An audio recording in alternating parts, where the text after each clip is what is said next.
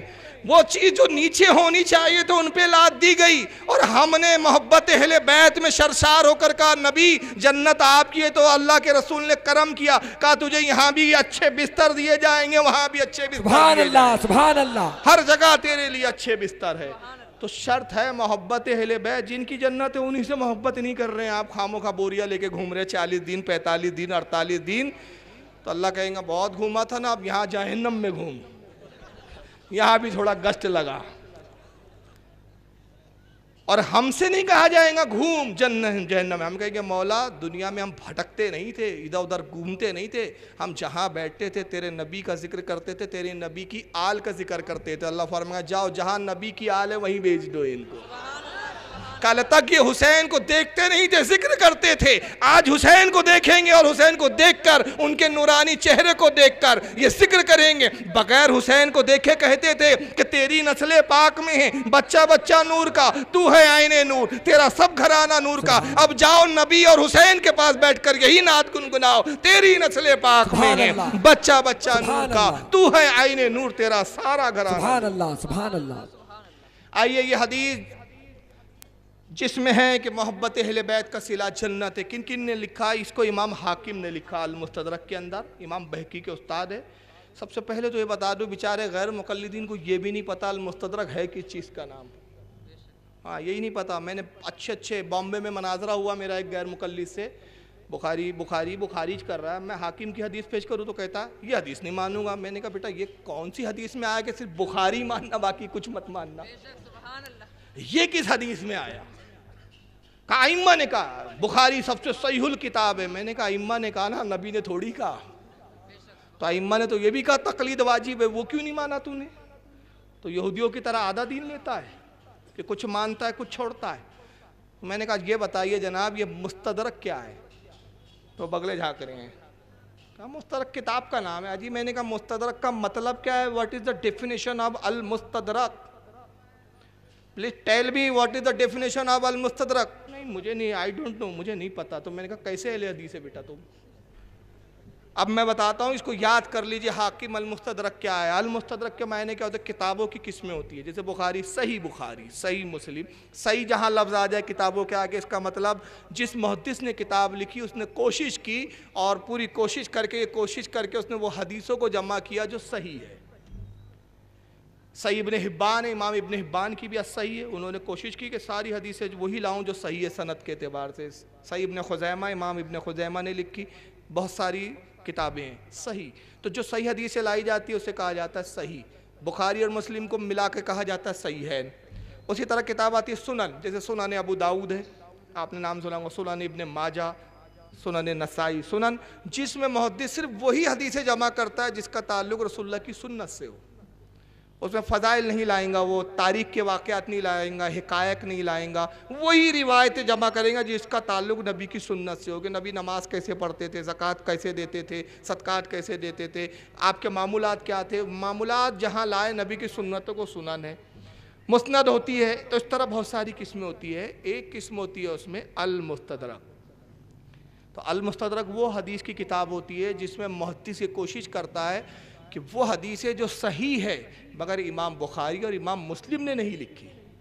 حدیث کی سند صحیح تھی لیکن اس کو امام بخاری نہیں لکھ پائے, امام مسلم نہیں لکھ پائے, تو وہ تمام حدیثوں کو جو صحیح ہے, جو بخاری اور مسلم کی شرط پر اترتی ہے مگر چھوڑ دی گئی, ان حدیثوں کو جو جمع کر دیتا ہے اس کتاب کا نام رکھ دیا جاتا ہے المستدرک. تو اس کا مطلب ہوا کہ حاکم کی حدیثیں بھی بخاری اور مسلم کی شرط پر صحیح حدیث ہے اس میں. تو اس حدیث کو امام حاکم نے لکھا تو گویا یہ صحیح حدیث ہے, اور اس کی جلد نمبر 3 صفحہ 178 حدیث نمبر 4786. اسی حدیث کو امام طبری رحمۃ اللہ علیہ نے ذخائر العقبہ جلد 1 صفحہ 214 پہ لکھا. امام ابن عساکر نے تاریخ دمشق کے اندر جلد 14 صفحہ 173 پر لکھا.